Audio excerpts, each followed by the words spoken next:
అధికారంలో ఉండి కూడా మీరు వెళ్తే ప్రజలు అంతగా రావట్లేదు కాబట్టి దీన్ని చూసి సహించలేక ఇలా మహిళలను అడ్డం పెట్టుకొని రాజకీయాలు చేస్తూ ఉన్నారు.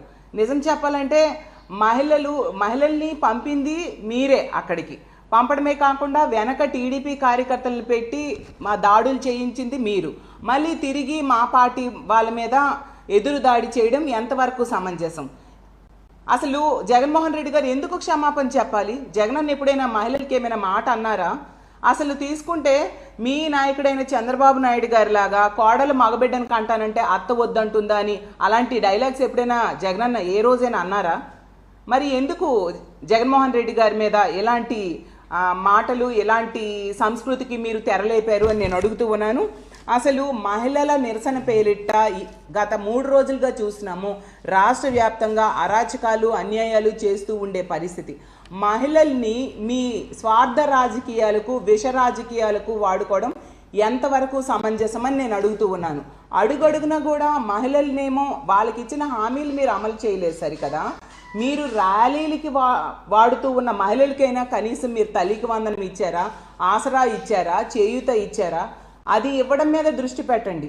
ఇలాంటి కుట్ర రాజకీయాలకు, విష రాజకీయాలకు మహిళల్ని వాడుకోవడం మానేయాల్సిందిగా మీకు హితవి పలుకుతూ ఉన్నాను. అలాగే ఈ సీన్లో మొత్తం కథ, స్క్రీన్ ప్లే, డైరెక్షన్ అంతా కూడా చంద్రబాబు నాయుడు గారు, లోకేష్ గారు చేసి మళ్ళీ తిరిగి మా పార్టీ వాళ్ళ మీద విమర్శించడం ఎంతవరకు సమంజసమని నేను అడుగుతూ ఉన్నాను. అసలు నిజం చెప్పాలంటే మహిళల్ని అడ్డం పెట్టుకొని రాజకీయాలు చేయడం, ఇలాంటి దిగజారుడు రాజకీయాలు చేయడం మొదటి నుంచి కూడా మీకు అలవాటే అనేది క్లియర్గా అర్థమవుతూ ఉంది. కాబట్టి ఎప్పటికైనా మహిళల్ని గౌరవించే పార్టీ ఏదైనా ఉందంటే అది మా వైఎస్ఆర్ కాంగ్రెస్ పార్టీ. మా అధ్యక్షులైన జగన్మోహన్ రెడ్డి గారు అతను ముఖ్యమంత్రిగా ఉన్నన్నాళ్ళు కూడా మహిళల్ని ఆర్థికంగా, రాజకీయంగా, సామాజికంగా ఉన్నత స్థానంలో కూర్చోబెట్టడానికి, వాళ్ళు రక్షణతో బ్రతకడానికి అన్ని చర్యలు తీసుకున్నారు. ఈరోజు తీసుకుంటే మీ తెలుగుదేశం పార్టీ, మీ కూటమి ప్రభుత్వం అధికారంలోకి వచ్చాక మనం చూస్తే అడుగడుగునా కూడా మహిళలకి ఇచ్చిన హామీలు తొంగలో తొక్కడమే కాకుండా, వాళ్ళకి నిట్ట నిలువుగా మోసం చేయడమే కాకుండా, వాళ్ళ రక్షణని గాలి కొదిలేసి ఈరోజు మహిళలు